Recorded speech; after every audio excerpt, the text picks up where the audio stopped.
This conference will now be recorded. Welcome to the Friday night webinar series with the CAA. Tonight we have two very special guests in honor of May being National Carriage and Driving Month. This is Glenn the Geek and Dr. Wendy from the Driving Radio Show and the Horse Radio Network. Glenn founded the Horse Radio Network in July of 2008. They started with one show and no listeners, but since then the Horse Radio Network has grown into numerous shows and tens of thousands of listeners around the world. Known as America's horse husband, Glenn married into the horse thing about 30 years ago when he met Jennifer, his horse-addicted wife. Since then, Glenn has learned to drive horses, and his passion lies in a carriage driving ponies. And along the way, he met Dr. Wendy. Dr. Wendy Ying hosts the Driving Radio Show, a monthly podcast on horses in the morning. And this is a show that is dedicated to all types of driving, and they have been doing that program since 2011. Welcome, Glenn and Wendy. Take it away. So good to be here, guys. This is fun. You know, usually come on our show. Kathleen joins us every month. And now we're on her show. I love this. Well, Wendy and I, we started this a while back. We're the world's longest running carriage driving podcast out there. And we asked if everybody had listened to a podcast, and about half of you have and half of you haven't. So to the end of tonight, we're hoping that all of you will be listening to podcasts, so one form or another. There are over 2 million to choose from now, by the way. So what is a podcast? It's basically an audio show that's targeted to your interest. So there are podcasts about everything. And when I mean everything, I mean anything you could think of, there's a podcast about, because there's over 2 million now.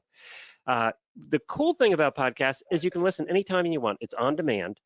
Every smartphone has a podcast player of some sort, or you can download one from an app store. It's so easy to do. You can go into your podcast player on your phone and you can put in Driving Radio Show. It'll come up and you'll get all our past episodes. We've been doing this a long time, as you'll see. Or if you're not quite sure what your app is for your particular kind of phone, just go to Google and search podcast app and then put in your kind of phone, and it'll tell you how to go find a podcast app on your phone. And in every podcast app, there's a search button, and in that search button, you can put in Driving Radio Show, you can put in Horse Radio Network, or any other show you're interested in. If you're into sheep herding, if you're into chickens, if you're into weaving, if anything you're into, there's going to be a podcast about it, or 50 of them. There's going to be a lot of them. So it's definitely something you should look into. Most of our people listen when they're doing the barn, driving to work, at work, because they're bored and they're listening to us in the background. So they listen at all different times. But right now, we estimate about 40% of our audience, which is tens of thousands now, are listening while they're cleaning stalls. So because it's a boring job and they can listen right when they want to. You can start and stop a podcast. So if you don't get the whole thing in, you can come back later and finish it. These apps just make it so easy to do. Now, you heard a little bit about Dr. Wendy Ying. I'm going to let her tell you a little more. There she is doing her fancy four-in-hand driving. Wendy, how long were you competitively driving? I started driving in the 90s, and I started with a single pony. And then I was doing a lot of fox hunting then, and I was breeding Irish drafts, and I thought, oh, this will be fun for the Irish drafts. And then I started to get more serious about driving, and I fell in love with combined driving. It's so fun and exciting. And then I got these two little, okay, I just couldn't, I'm not really like an Arab person. And if you told me that someday my two favorite horses would be these Welsh cob Arab crosses, I'd be like, no way. I would never believe that story. And I found these two horses, Duke and Dante, in the middle of nowhere on the Florida Panhandle. And the rest is history. These two, they already drove and they were 4 years old, and they were just so fun. They were barely horses, and they did everything. And then that's when I started to learn about tandem and the four-in-hands and pairs, and it's addictive. Tandem, you were Were you on the list for Wagon 2010? What was the story there? I just missed it because my dressage was so bad. Because you see in this picture here, this one that's like jumping out of the water. Yeah. That's my favorite one. But he is awful in dressage. And at the time when I was competing, uh, all of your horses had to get a qualifying score in all 3 phases. That's not the case anymore. So I, would have made it. But at one point we were so desperate. I was trying to get Chester to stick Duke in his team so I could get a qualifying score. We didn't do it. And right now you're just pleasure driving, right? There in Florida. She's down in Sarasota. Yeah. Beautiful, Yep. beautiful farm and a community. Yeah, my horses are old now, and I'm old, and we just go around the neighborhood, and it's Very fun. cool. We'll talk more about what you do too on the medical side here in just a second. Let me see here. So that's me. I am a pleasure driver. That's all I've ever done. When I married Jennifer, I hated riding. She would try and get me to ride. It was 30 years ago. I hated. I didn't like anything about riding. I was a typical horse husband, brand new horse husband. And she said, "Well, we got to get you doing something." She said, "I think you'd like driving a carriage." So we checked it out with one of the horses we had on the farm and this rickety old cart we had, and I kind of liked it. So we went to the New Holland auction and I bought my first pony for $90, going to the kill pen. This pony was going to the kill pen, and she turned out to be my life pony. We had her till she was 42. And we belong to the Red Rose Carriage Club. In comments, anybody remember the Red Rose Carriage Club in Lancaster County, Pennsylvania? We would go driving all over Lancaster County. There would be 20 or 30 carriages led by a calliope. Oh, that's so cool. Yeah, the calliope led the parade, and it was pulled by a bunch of ponies. And we used to go everywhere. We did the wildest stuff with that carriage club. And I would take my little pony along, and we just had a great time. And that pony would do anything. We went through an amusement park once in a parade with all the rides going. And When you have the leader of your carriage club pulling a calliope, that's going to be a fun club. yeah, it was. We had a good time. I have a very funny story about that was terrifying. Here's the terrifying story of the night. So there were about 40 rigs, and we were at a park in Lidditz, Pennsylvania. It was halfway through. We always stopped halfway through and had lunch. So we're at this park, and there's 40 carriages, all different kinds, 4s and 2s and 1s, and just every rig imaginable. And right beside the park was a train tracks. And sure enough, a train came up and stopped right there with the squealing brakes. And as soon as he put on his squealing brakes, half the horses bolted. Now, remember, a lot of us were eating lunch. So I was on the cart. Most people had one on the cart and everybody else was off. Well, there were several people almost run over by bolting horses. It was dangerous. It could have been deadly, actually. Fortunately, my pony just reared straight up in the air. She went straight up as far as she could go, and Jennifer managed to get her back, and she didn't bolt. But there were 4s bolting. There were pairs bolting. There was a little kid almost run over. It was the most terrifying thing I've ever seen. And then the train started backing up and coming forward with the brakes the whole time. And they ran over to the train driver, and he said, "I can't stop. I'm on a schedule." And we all just pulled out of there as fast as we could because the horses were losing it. It's just not something you see every day. No. But that was our terrifying. Every other ride was good. That was the terrifying one. We did an amusement park. Nobody spooked. That was terrifying. But this is my current pony. Yeah, this is Scooter, right? Yeah, this is Scooter. This was a rescue pony that, Wendy, would you say this rescue pony was about a 1 on the scale when I got him? Oh, yeah. He was like emaciated to the point where, I was worried that he wasn't going to. We didn't think he was going to make it. Sometimes when you refeed them after they've been emaciated, they colic or whatever. And I didn't think this one was going to make it. He did. And he was completely full of worms, and he was a baby. He was a mess, and we only saved him because we thought that was his only chance of living. And we were hoping that if he died a week later, at least he died loved and with some food. And Wendy helped us with that. And now Scooter's very popular. He's probably one of the most popular ponies out there because all our listeners know Scooter. When they come to Ocala to visit the studio, all they care about they don't care about meeting me or Jennifer. They want to meet Scooter. That's everybody's first goal is to meet Scooter. And he's quite a handful. He's a Hackney pony, and he's quite a trip. He's a lot of fun, and he loves driving. He loves his job, and he'll go anywhere. And that's a Fry Sprint cart right there, too. With him, I'm also host of Horses in the Morning, which is the most popular equestrian podcast in the world. We are every day, 5 days a week for the last 10 years. We're now over 2,600 episodes. We're in one of the top 5 longest running daily podcasts in the world. There's only 5 of us that have been running this long. So that's a fun show that you can catch. And Driving Radio Show is now part of that once a month. So you'll hear Wendy on that once a month as well. But that's just a fun show. Think Morning Drive Radio, except about horses. We've done 381 episodes of the Driving Radio Show. We've had 500 plus guests. Wendy has done Chinese medicine health tips, 350 of those. Oh my God. So it's very educational. Wendy is a traditional veterinarian as well as a master Chinese medicine. And I do Chinese medicine, so acupuncture, herbal therapy, that kind of stuff. And we've highlight anything that drives. We've had driving goats, llamas, chickens, dogs, and every other thing that will pull a cart, we will get them on to talk about. So we've had some very interesting ones over the time, and I think they're probably some of my favorite episodes, the ones we've done. Me too. Well, that's it for the slides I have. Wendy, we've interviewed so many cool people. Do you have any favorites? Well, I have different favorites for different things, but one of the, when I tell people that don't know me about this podcast and they're not carriage driving people, like, what could you possibly talk about? And so I always bring up, remember that Polish guy that drove the dogs that had the trike, the crazy man? Yes. I mean, that guy was so fun, and it's so like exciting to people, even if they don't drive.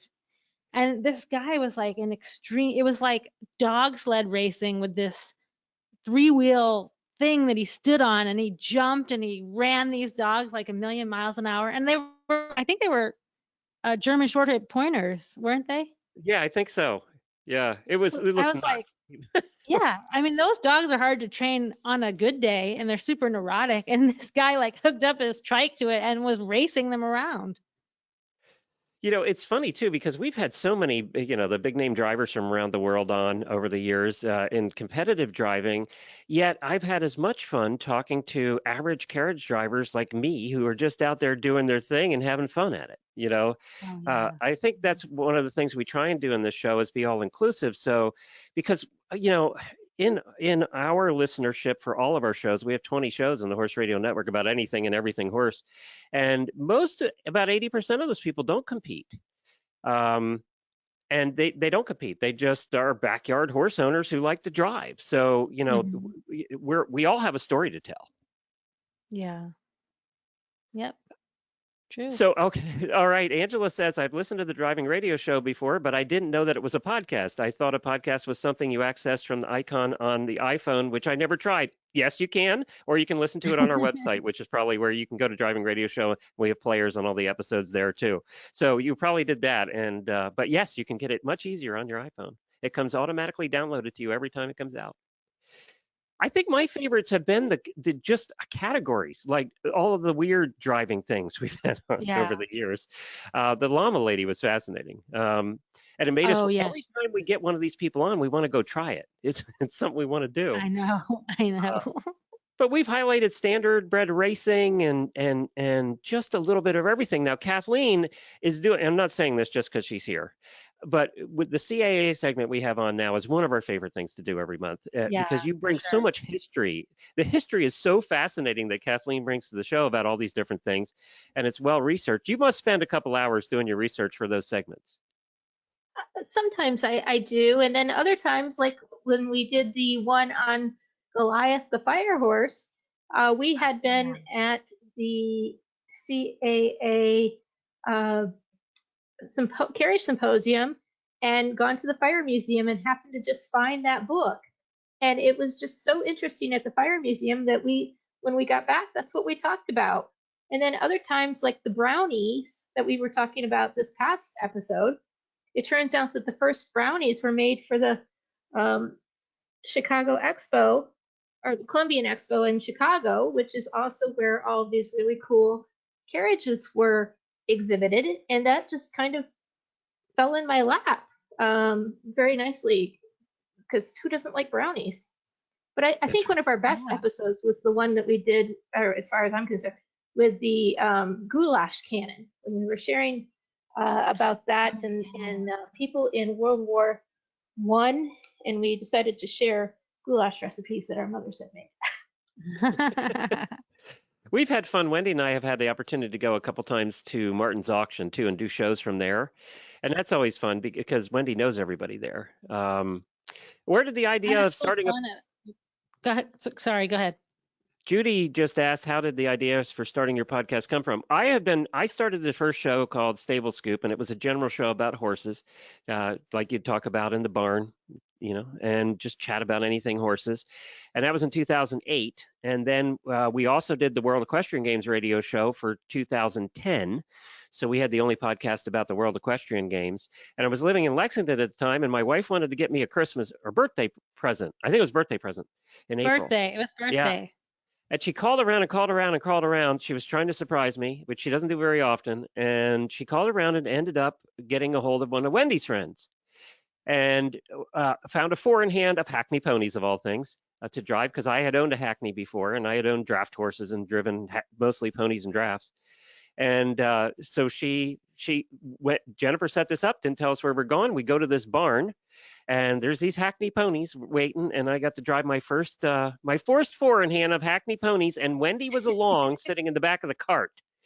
And if you all know Wendy, you know she doesn't shut up. So she starts talking, and we end up just getting along. I was your tour guide. I was your tour guide of the barn. So we get talking, and after we were done and driving home, I said to Jennifer, I'm doing these shows, but I want to do a show about my passion about driving. And I said, I think I just found my co-host. And I think I called you and said, do you want to host the show with me? And that's how it started. That's how it started. And of course I said yes. And we did. That was in 2011. No, you know how it started actually? You had some amazing guests. I mean, not only with Chester and some of the other Ben Tucker and some of these, but Charlie, Poppy, and David Saunders were regulars with you, as well as Aldridge's. David Saunders actually co-hosted with me once a month. He would come on when we were doing the show more often. We would do it almost every week, and he'd come on and do once a month with me. So I got to spend a lot of time with David, which was a lot of fun. Of course, he's a good storyteller too. Yeah, he's great. He can just go on and on. And for Charlie's first one, we actually went to his carriage house, and we recorded it at his carriage house, and it was so fun because I love to be in Charlie Poppy's carriage house. But unfortunately, we had our sound file didn't work. I was so disappointed. So that interview never got off. But if you ever get a chance to go to Charlie Poppy's carriage house, you have to go in there. There's so much stuff. I couldn't stop looking at everything. It's like a mini Martin's. And we'd like to get back to Martin's again because we did have so much fun there. We talked truck wagons at Martin's a lot because they had a very fancy one for sale. We had the guy who made it. Yeah, so that was fun too. We have been to a couple of the driving society, the ADS shows too over the years. And we've been sponsored by the ADS since the very beginning. They've been one of our sponsors since we started, right, Wendy? It's been yeah, since the very beginning. Because you know why? The person that introduced us was Mike, who was the president of the ADS at the time. I'm going blank on his name. Mike Arnold. Mike Arnold, yes. And so he was a techie. He's a techie guy, and he knew about podcasts. Because back in 2010, there weren't a ton of people that really. It's not like it is now, And so, I guess he just. And I think your birthday's on Easter, right, Glenn? So yeah, that year it was an Easter day. We came out to see you when we. So they're like, oh, who's gonna be around on Easter? And I was like, Mike's like, oh, Wendy is not gonna be at her family's house eating Easter dinner, that's for sure. Yeah, so that was how we met and been doing this and been good friends ever since, and spending a lot of time together. Gloria Austin's another one that we've had on a number of times and who just tells fast. She knows history, She knows the history. If you want a history lesson on anything, you call Gloria. And we did multiple shows from her museum. Oh yeah, that was Yeah, great. I loved yeah. that Before, museum. when it was still a museum. And she That was, does love to educate, and that's what we like to have people on this show that are interested and like to share stories. And but also with carriage driving, we talk about this all the time. A lot of this is like when we had Tristan on. Um, you know, coachmen are a dying breed, right? There's not the and the way coachmen learn about, and everybody learns about carriage driving, a lot of it is by word of mouth. So if we don't keep that tradition alive, we're going to lose that because a lot of it's not written down. So that's why we have to have Barry on all the time. We need to find out all these details. does anybody else listening have any other questions? You can just type them in the chat. And also, Kathleen, what else Well, do you I was want to going to hear say, I about? know that we've had E.G. Moody, Dr. O. Oh, he was great. Yeah. He was very good. And uh, our next session, we're going to have Bill Neal on. And I'm trying to think of we've had quite a few guests on, even within the CAA segments that we do. We did have a question come up about how you have found your audience. I think that happens a lot by word of mouth. But what do you feel that your audience is composed of as far as listeners? And I know that we get some feedback because when we had Gary on from Hawaii, we had Mhm. feedback about somebody Oh, that had grown up there and was so excited to connect. Can you talk about that a little bit? Yeah, when we started out, nobody knew how to listen to podcasts. Podcasts have really only become popular in the last couple of years.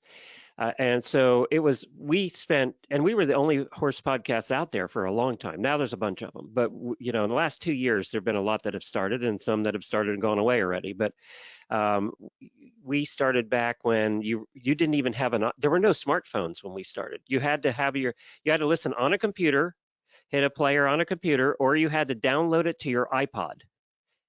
So it was oh a yeah, several step that's right. process. It was a several step process to get the sound file from the computer to your iPod so you could finally listen to it. So those were dedicated people back then. And then, yeah, as podcasting became more popular and more people were hearing about that, then we started to come into the forefront because you search for horse and podcast, we were the ones that came up. One of our shows were the ones that came up. And as I said, we have 20 shows. So, and by the way, if you want to see what shows we have, go to horseradionetwork.com. And on the homepage is all the different shows we have. And we really do have shows about everything. For all you dressage drivers out there, we do a dressage show. For the riders out there, a lot of it's similar. And that show's been going on for longer than the driving show, actually. So, and 2 Grand Prix riders do that show every week. And eventing and, just health and business and just all kinds of different shows on there. So there'd be something for you to listen to for sure. And word of mouth is how we've mostly gotten out, and also relationships, like having a relationship with the American Driving Society, with the ADS. They would promote the show. And a lot of our listeners for driving came from that.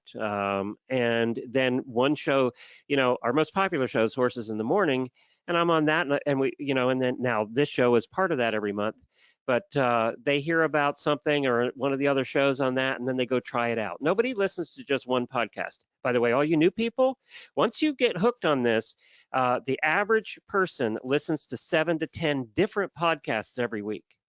So once you get hooked, you get hooked. Am I wrong about that, Kathleen? Because you're going to find different. I have about 40 different ones that I listen to, and they're all over the place. They're all different kinds of shows. We also do RVing, so I listen to the RV podcasts. I listen to some hiking podcasts. I mean, there are podcasts about anything. And if you just Like search, as if you hike. Are you saying that you hike? no, Or you no, just that's like to how I listen hike. about I hiking? let other people hike and tell me about it. That's how I hike. I could listen to a weightlifting podcast and it would be the same result, by the way. So, but that's how we've gotten people to listen, is word of mouth. A lot of people tell each other, and that's how podcasts get out there. Now, right now, podcasts are the fastest growing social media. It is taken off in the last 2 years. They've just become, nobody had heard the word podcast before. Now they're talking about it on TV shows and the news, and podcasters are getting their own TV shows, and nobody's asked us yet, but they're getting their own TV shows, and it really is branching out. And now every celebrity in the world has a podcast. So that's why there's 2 million of them now. You know what I like about podcasts is like I can choose what I'm interested in, and what I'm interested in is not mainstream, right? So I'm not going to be able to pick a radio station that, that talks about things that I like to talk about, because driving. And also I like, animals and vets, and like even for TV, I got rid of cable and now I'm streaming, and there's this thing called BritBox, and it's all these English like shows. And it's so great because English TV, the reason why a lot of people like English TV is they talk about farming. There's a show about people farming and country houses. And I was going to tell you about this, Glenn, because this woman, Mary Berry, she's this famous cook on these English TV shows. She went to the Downton Abbey house, the real place where they Downton Abbey. And I was watching it for like an hour and a half, and Kyle came in and he's like, "What the hell are you watching? This is so boring." And I thought it was like riveting. Now, Wendy, I have to ask, have you watched the Edwardian farm yet? Yes, and the Victorian. Yeah, Victorian and Edwardian. That got too gross for me. Oh, that was gross. Oh, what they're doing with the food was gross. Yeah, you says the person that grossed us out last week or this month with the comment about the hardtack and the coffee. Oh yeah, but I'm trying to get those people on the podcast, on our driving show, because I loved how they had to live with the horses, and they weren't horse people. Like they had a couple disasters. Yeah, well, with the Shires, when they were trying to run off the first time they took them out in the field, hooked. So. Oh yeah, and I thought the little truly pony was young. No, we did have some actual questions come in. Okay. I know we can't chat forever. It'd be just like the show. So what is the length of your show, and how long does it take to make a show? We go about an hour. We try and keep our shows to about an hour. And the nice part about podcasts is you can start and stop them. Like I have shows I listen to and for 10 minutes here, and then you just pick it up from where you left off later in the day. So that's the nice part. You can listen to an hour show over a week if you want to. The podcast players are pretty good at remembering where you stopped, and when you hit play, it just starts up from there again. What was the other question? Length of time. How long does it take to record it? Or to get it ready, because I know that more goes into it than just recording. Yeah, we estimate that every hour we're on the air with all the pre-production, which is booking guests and doing all the pre-production, planning the show, and then all the post-production, which is the editing of the shows and getting them out and distributing them and then marketing them. It's 10 to 12 hours of pre and post-production for every hour we're on the air. So if you take a look at the Horse Radio Network, we put 15 to 20 episodes out a week of all the different shows. So calculate that out, right? There's a lot of hours. So we have an editing team that does our editing. We have a production team that does our production, and then Jennifer, my wife, and I really head up and work 1,000 hours a week doing everything else. But yeah, so Wendy does all the planning for the guests and everything for the driving show. And that's several hours. Booking guests is a time-consuming process. You got to get them at a certain time and make sure they know how to do it and do all of that. So it does take time. It's a time-consuming thing. People think you can start a podcast. A lot of people do, where they just start talking on a mic and then they're not interesting and it's boring and nobody listens.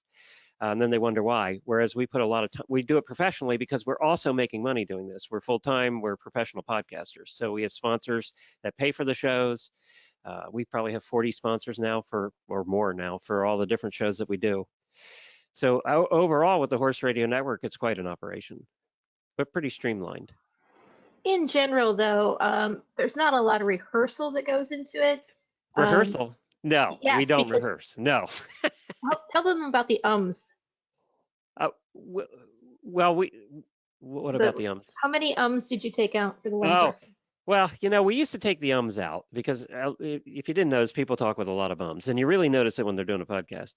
But now we don't take them out for everybody. If somebody's excessive with their ums and it's just annoying, we take them out. So their one interview that was 20 minutes long, we took out 140 ums, which meant somebody had to sit there for 2 hours just cutting out ums.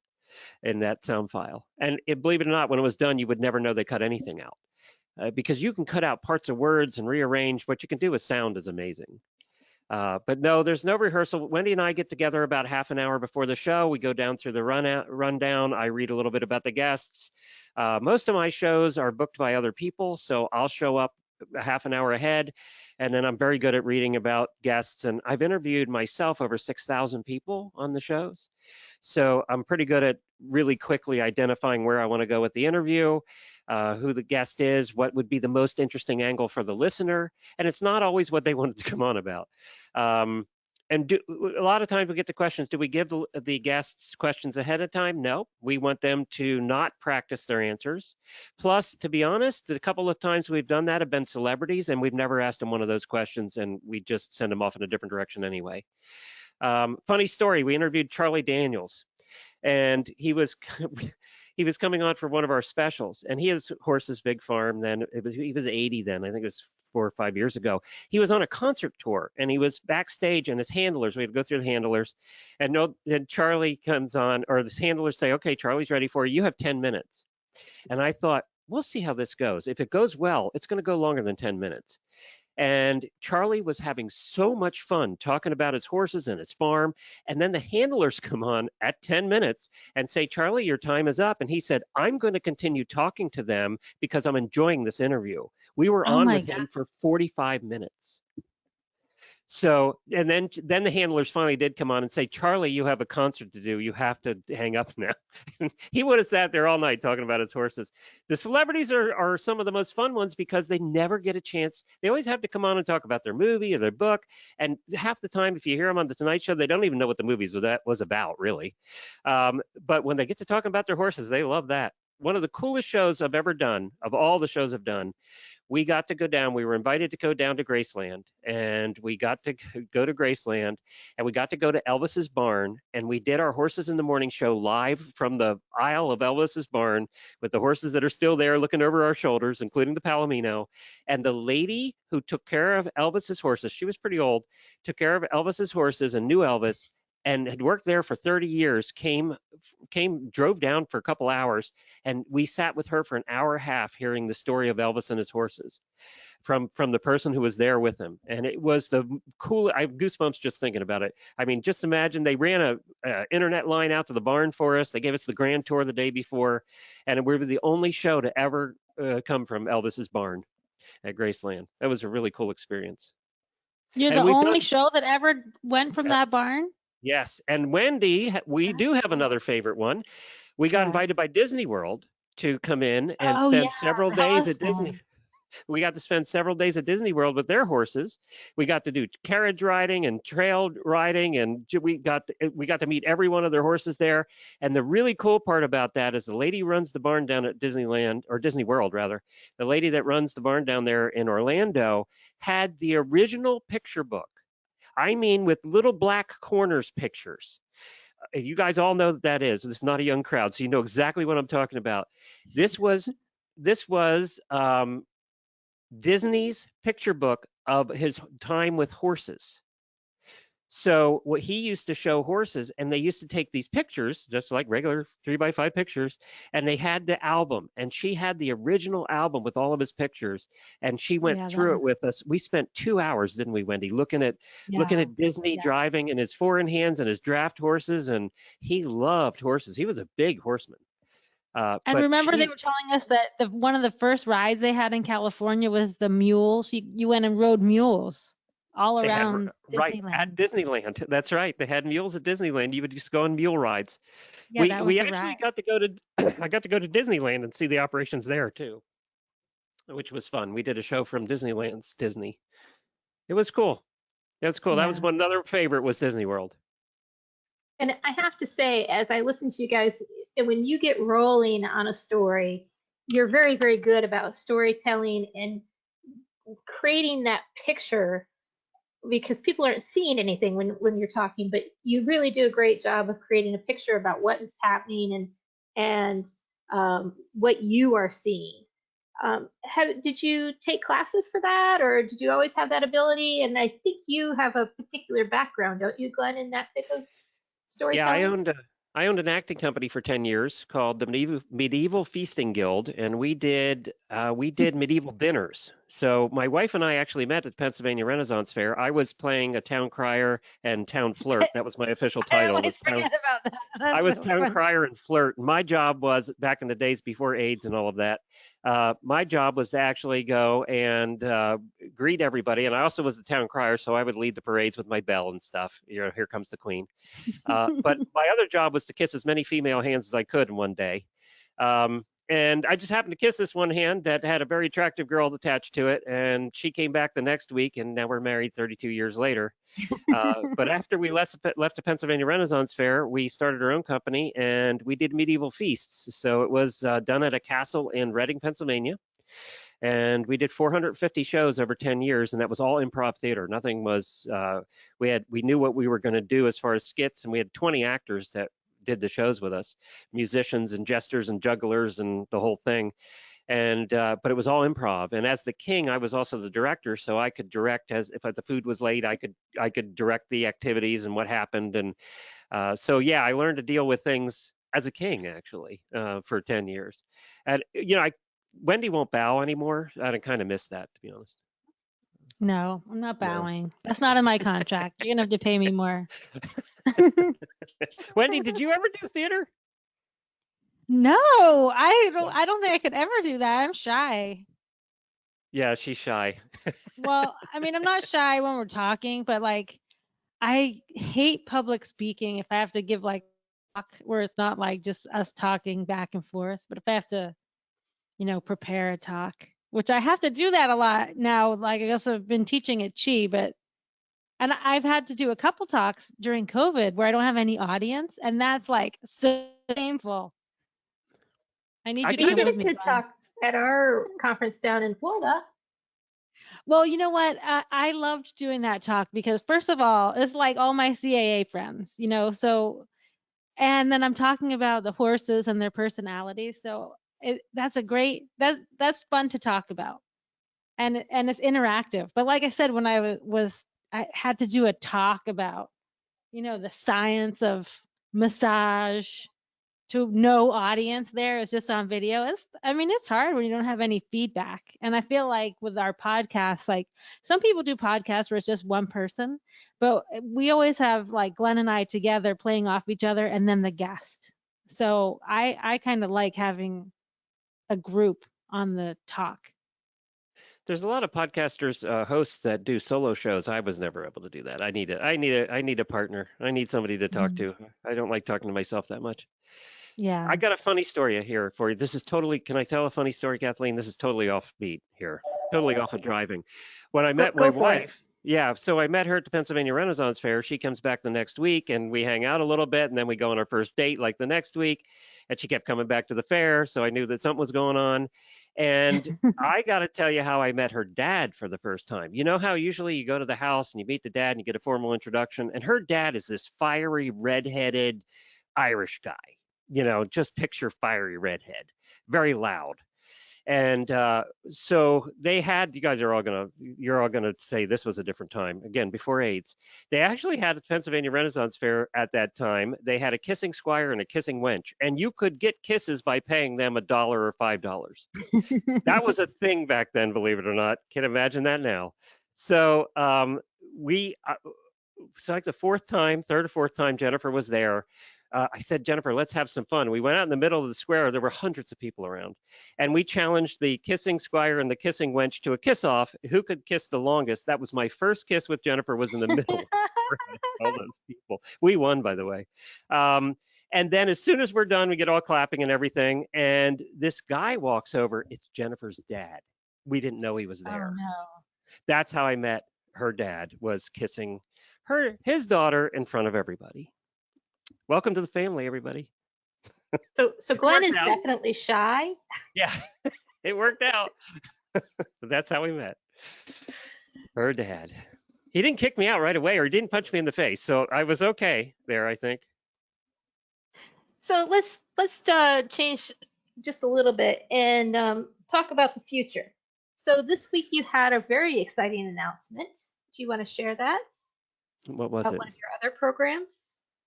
with Horse Illustrated? Oh, okay, sorry. um, yeah, Horse Illustrated is going to come on one day a month with Horses in the Morning. They're going to host one day a month with us. So that we're excited about that. Horse Illustrated we're the longest running podcast network in the horse world and one of the longest running networks in podcasting. And of course, Horse Illustrated is one of the longest running magazines in the horse world. So we're excited that they're going to come on. Sarah, the co-host, and I are doing that show. They have some great guests lined up. Of course, Horse Illustrated is one of the best known magazines as well. We work with a lot of other publications, but we're so excited that they're going to be doing once a month. Like Wendy comes on once a month on Horses in the Morning. Horse Illustrated will start next Tuesday with their first episode, and it's a fun episode. We have a good episode lined up. That we're excited about that. I have a couple exciting announcements, and one I haven't announced yet. And I thought you were referring to that. I was going, I didn't know anybody knew about that. But do you have a dream driving guest? Jill wants to know. And would you like to get on the show? God, we've had almost everybody we've asked. You know who our dream driving guest was? It was Prince Philip. Yes, it was. And we Prince Philip on for a long time, but I think it's just. We couldn't get through the people. You were able to have the gentleman with the video, correct? And you're hoping to do some more with that? We had the guy on who did the movie. Yeah. Yeah, the guy who did the movie. With Prince Philip. It was the Prince and his four in hand that you have at the CAA library, right? I believe so. And we're trying to figure out if we can do a private showing of that, and which would be awesome. But you had him on the Horses in the Morning program, I believe. Yeah, he's going to come on this next sort of that, and so he's coming up next. Okay. So that it'll be around Memorial Day.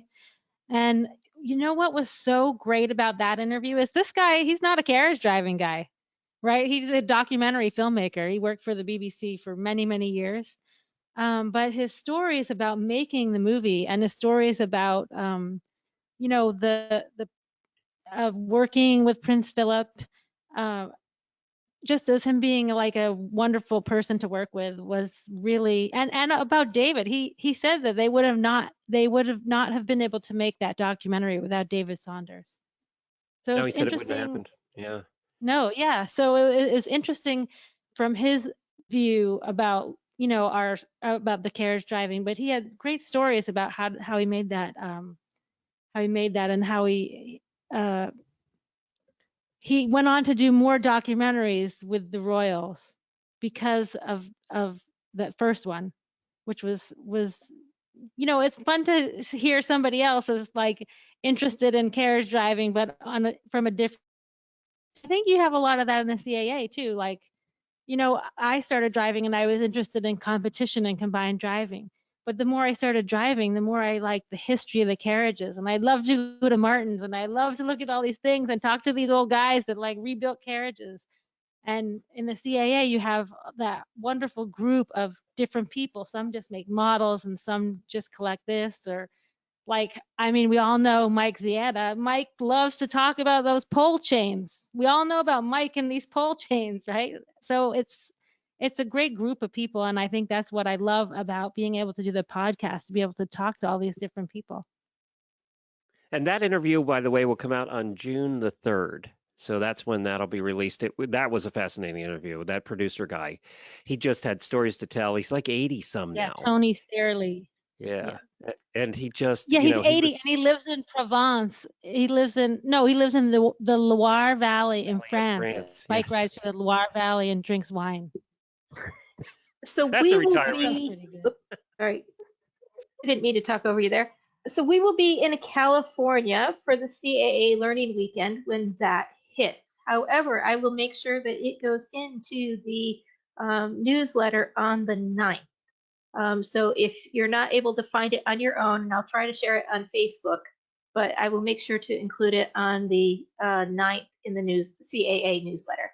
So you'll be able to listen to that. Appreciate that. And you also share these on the Facebook page for the CAA too, our episodes when they come out, if I remember right. I do. And periodically we go through and share 4 or 5 of them on the newsletter, particularly if it's a cold and windy day. So we've been very happy.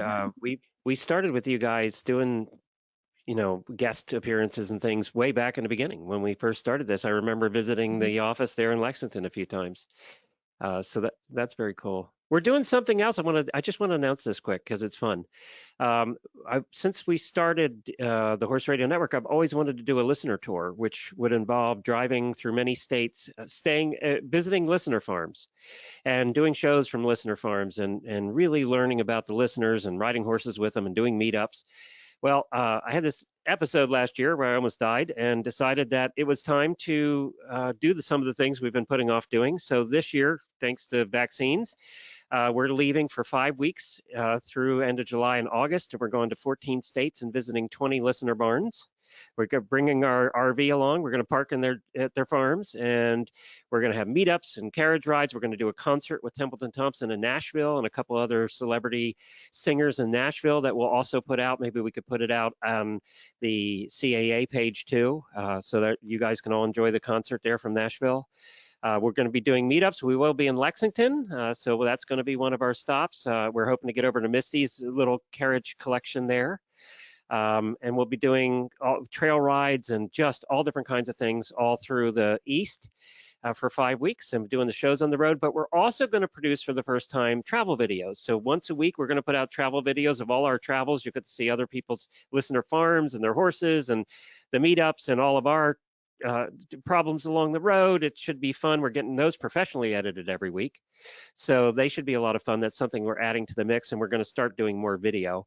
And then next year, if this works out and we don't die, next year we're going to go out west of the Mississippi, and we're going to do 2 months through the western part of the country visiting farms and listeners. So something that, it took a life event last year where, that things got pretty hairy. And when I came out of it, I said, that's it. We're going to do some of these things we've been putting off. If we don't do them now, I'm almost 60, it's time to do them. So that's something we've always been wanting to do. And a lot of the listeners are so excited that we get to come to their places. So I just wanted to announce that because it's fun. That is going to be fantastic. I'm going to try to get up to Michigan to go on a ride with you guys. But I'm not sure that'd be fun. We're going to camp up there and do a ride. Yes. Yes.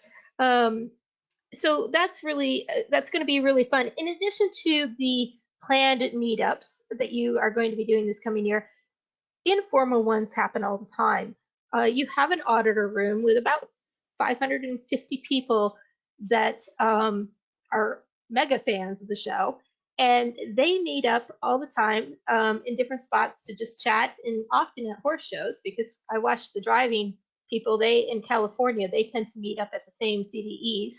And then when we go to different events, be it Equine Affair or like Charlie Poppy had a driving clinic, people come that listen to the show and are very excited to meet us, which is fantastic. But I find that really interesting in that they're such mega fans of the show, and not that you're not a great show, but that you just don't think of driving people as being mega fans, but they really do. They really enjoy this, and it's such a great mix of people. But I also wanted to talk really briefly about what happens at your Christmas time, because the listener support for your Christmas show, your holiday show, is amazing. So can you tell us a little bit about that?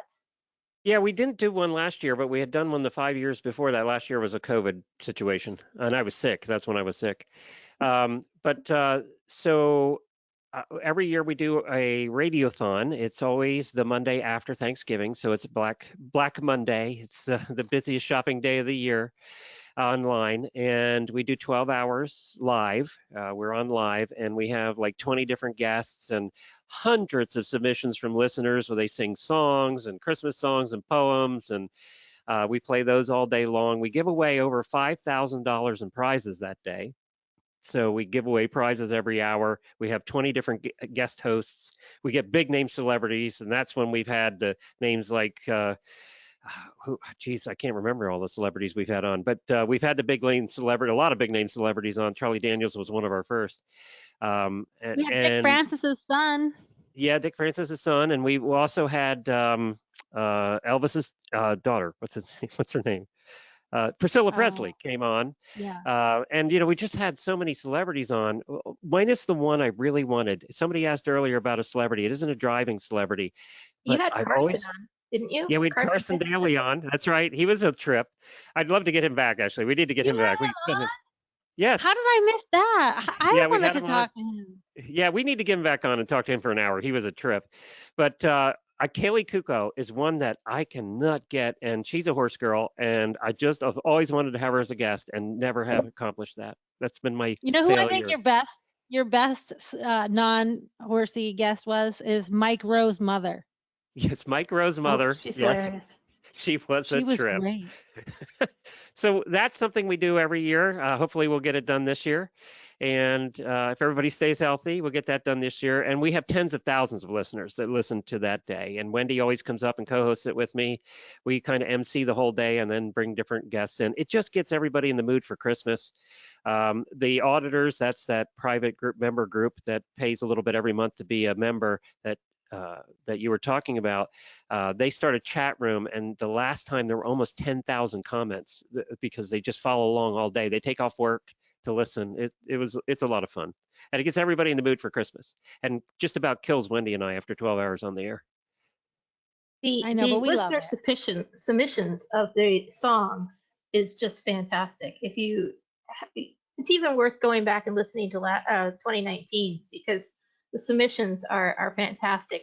And then you have the bad ads, and you have a lot of other fun things, including the bean cleaning song and some other things that are just really just fun. And I think that that's something that you bring to the driving world. We tend to get a little serious, and it's really nice to have fun and enjoy of the time that we spend with you. Wendy, she's saying we're not serious. Did you hear her?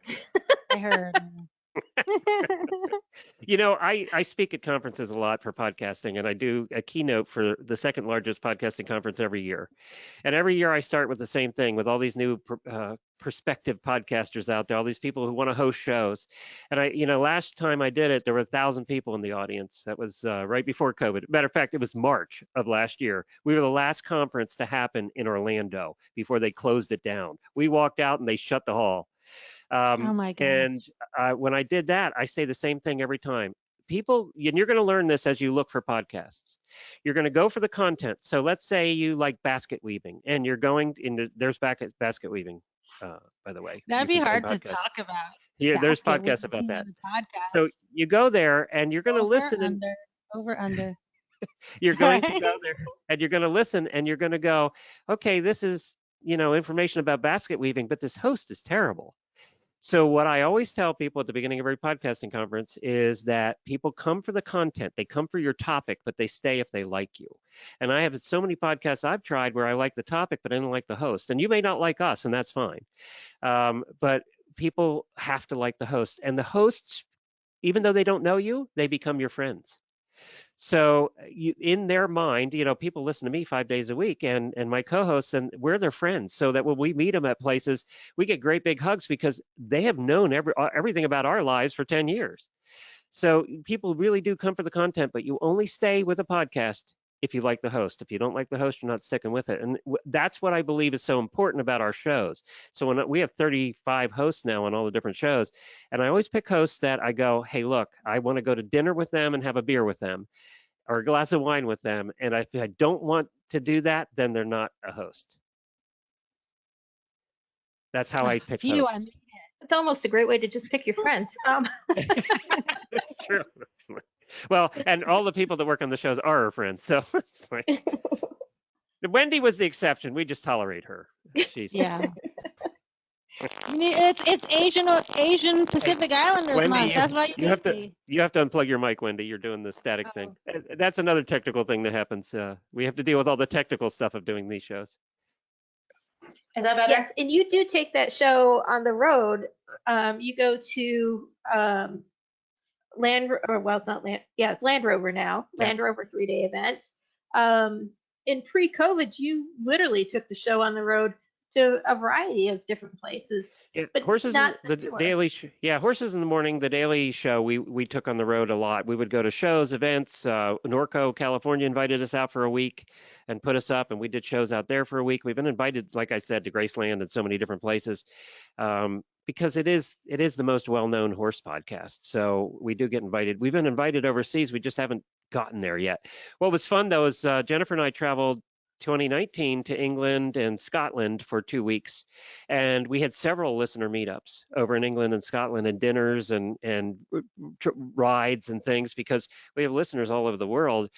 United States accounts for about 60% of our listeners, and Canada's up there and number two. Number three and four is Australia, New Zealand, and then England and Europe follow suit. We have a ton of listeners in Sweden, and we couldn't figure out why. And I finally contacted some of the Swedish listeners and said, why are you listening to our shows? And well, one, in school they're all taught English, so it's an English-speaking country. So they understand our shows, and there's a ton of horse people in Sweden, and apparently they like funny stuff. So some of the listener submissions we've gotten from Sweden have been hilarious too. But it's kind of cool, we're bringing the world together. The motto of the Horse Radio Network is uniting the horse world one show at a time. It's always been our goal to break barriers, that there's no English and Western, we're just all horse people. And we all just do a different thing, but we're all doing it with horses, and horses are horses. And Wendy brings that back in the health segment she does. Those health segments are for everybody, not just drivers. They're for everybody. And we've done 350 of them. I mean, that's a wealth of knowledge right there. You could write a book probably with the health segments you did. Oh You my should, gosh, actually, Wendy. I know, I should. I need a ghostwriter. Kathleen. But you know what? With the I know. health tips, I knew that was coming. I try to keep it like, I think sometimes with medical podcasts, you have to double check yourself, because you have to make sure you're like staying on target, and you tend to get serious. And sometimes we vets, medical people, come off as naggy. And so I think in the beginning, so don't go listen. I came off as real naggy and like real serious in my TCVM things. But now I just talk like as if you were asking me some advice about your horse if we were at the barn. I try to keep it lighthearted and some interesting facts, some interesting, like one of my herbs, it has patchouli in it, right? Because all the names of the herbs are in Chinese, but if you break it down and you find out what it actually is, like we all know patchouli, and so I try to throw those kind of things in. Wendy, I'm going Go to throw Wendy under the bus a little bit. So when we first got doing our first episode, I stopped her halfway through it. Yeah. And I said, Wendy, where's the Wendy that I fell in love with? I don't want the series. This is what you said. You said, who is this person? I'm I was not like, known I for don't being know. I subtle. thought this is what you want. I was like, I thought I She should was be so serious. real She was serious. so serious. And I was like, no, I want Wendy. That's what I want. So I know. we had to start over. We started the show over, and she got back to being Wendy. And I didn't have the serious doctor. I had Wendy, and that's who I wanted. I was still crappy. Like the first year. Don't listen to the first couple. We're all crappy in their first episodes. I was just thinking about that. So was I. I just know I was. No, You are. You figure out how to do it. The hard part for us too, little inside information, we're doing this remotely on Skype. So the hosts are remote, the guests are remote. We don't see each other. So one of the things you have to learn to do is we talk behind the scenes. We have a chat going like the chat's going here, and that's how we don't talk over each other. So because that's the hardest thing, is getting used to a host and know who's going to talk when. Now, Jamie, who's my regular co-host Monday, Wednesday, and Fridays for the last 10 years on Horses in the Morning, I mean, we just know when the other person's going to talk. I mean, I've worked with her more than anybody else in any job. And so we just know what's going to happen. And I think you can tell that. You can tell there's chemistry there. And same with Wendy and I. Absolutely. And I think on that note, we are going to wrap up. I do greatly appreciate Everybody has to listen to podcasts. DrivingRadioshow.com. Go to your podcast player on your phone and subscribe. There's a subscribe button. If you subscribe, for all you new people, that automatically downloads the episodes when they come out. so Yes. that you can find them. And then if you want to learn all the other shows we have, award-winning shows, by the way, go to horseradionetwork.com and scroll down the homepage, and you're going to see descriptions of every show that we do. We cover jumping, and we cover every area of horses. So you don't have to listen to just one. You can listen to them all. And they will suck you in, and it's just like, you know, for me, like when I go into the archive room and you start looking for one thing and you find something else that is interesting to you, and the next thing you know, 3 hours later, you're like, oh, that was really good. But I really appreciate the amount of time that you let us have on the radio show, the driving radio show. You know, you've invited us back time and time again, and that's just priceless to be able to connect with people, etc. And the way that we do. And I really greatly appreciate it, and the CAA does too. Well, Kathleen, I so, think we'll let you back next month, okay? okay. Well, I hope. You can't leave us. We love listening to your segments. They're so great. I'm glad that you do, and I do hope that everybody will listen to the June 3rd session. Not only are you going to have that great session about Prince Philip, but Bill Neal will be talking about his two wagons that he is bringing to the Carriage Showcase in California, and so that should be very good. And then I also want to just remind everybody really quick that on June 25th, Barry Dickinson will be joining us again for a webinar. And you can also hear several interviews with Barry if you go back through the sessions at drivingradioshow.com. So thank you so much, everyone. And I will be sure to share the next radio show in the June 9th newsletter. Thank you so much, everyone. Have a great Thanks, weekend. everybody. Have a good night.